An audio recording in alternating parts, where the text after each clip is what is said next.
how did you feel when you were drafted? I know you were with all your family. What did it feel when you actually heard your name called?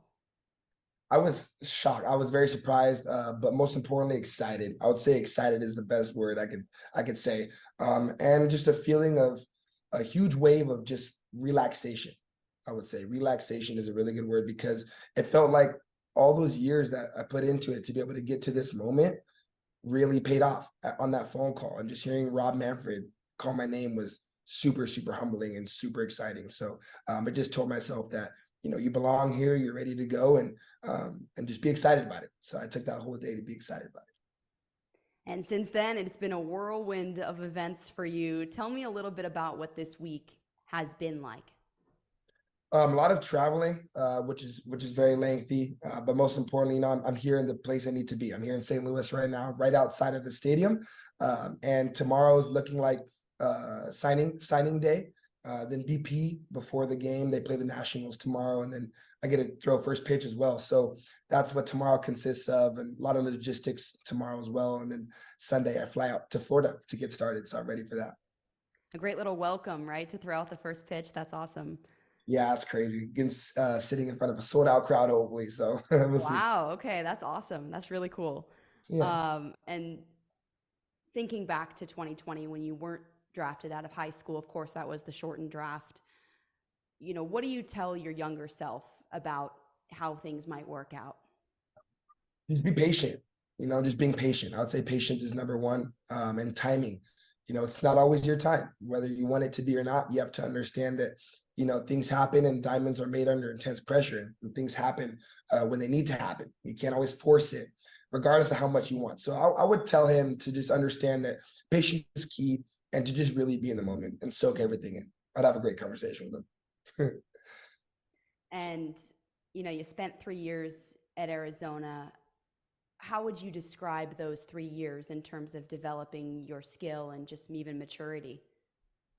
Much needed, I would say much needed and very important, and it was something that I would never, ever look back. I have zero regrets on the decision I made to go to U of A. And it was a blessing to be able to spend a long 3 years under great coaching staffs. And it was really a blessing to be able to learn so much as well. And that was really important, and learn and grow as a man and grow as a baseball player. And those things that I was able to do at U of A have really transpired into a great platform for success, down the road, I would say. So I gave myself the best chance, and I'm excited to take it on. Absolutely. And you didn't play as much in 2021.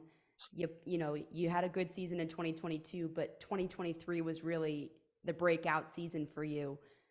What were you really focusing on in the off season in between? What was kind of your main thing that you were trying to improve? Number one, keeping my body super, super in shape and very healthy. That's number one before anything. And then obviously the mechanics on top of that, keeping the swing in shape, my arm conditioned as well is very important to be able to have long lasting seasons, throughout the spring and the summers. So I was able to take advantage of that. And going into this past spring, I was just had one goal in mind, and that's to be the best baseball player I could be, but more importantly, a complete baseball player. And that's something that I take a lot of pride in, and I was lacking a couple years before. So I was super excited to see that take off. What has this whole process taught you? It's taught me courage. It's taught me patience.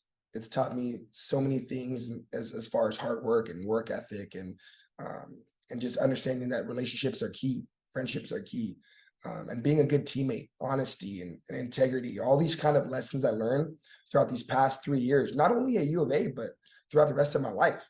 Even at high school as well. So I've taken all those things to really try and catapult me and put myself in the best position possible moving forward.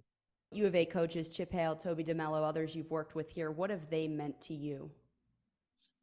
They're like second dads to me. I understand that I could talk to them really about anything, and they're so wise. They are so wise. And I always pick their brains. I'm always asking questions to, not only get better, but to understand that, this is something that you always need to be doing in this game. You're never done learning. You're always a student of the game.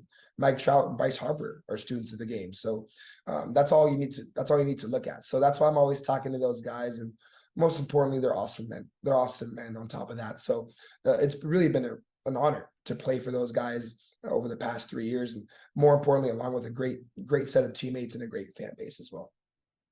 Absolutely. Were they with you in Sacramento?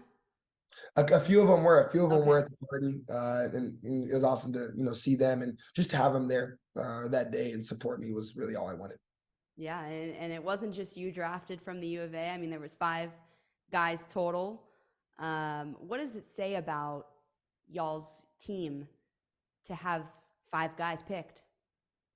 It's just understanding we're a really good organization. We're a program that knows how to get work done, and knows how to develop players. Most importantly, our slogan, if you haven't heard it yet, is the MLB training ground. In reality, that's what it is. We have a whole bunch of guys ready to coach a whole bunch of little men to little older men to get ready for the next step. That's what it's about. And every guy that comes into that campus knows that that's the mission and that's the goal. So it's really cool to see those other guys hear the name called that day and the next day, to hear, to be able to see their dreams take off and see that they accomplished the same thing that they wanted to do, that I wanted to do since I was a little kid. Last question. What are you most excited about? Winning a World Series for St. Louis. That's what I'm most excited about. Over all the drama and the glamour and all that stuff, I just want to win. I want to be a part of an organization that wants me to be there. And that's exactly what St. Louis is. And, and a beautiful city along with an awesome fan base is, I would say, an awesome formula for a World Series team. And I just want to be a part of something special. And that's what I'm most excited about.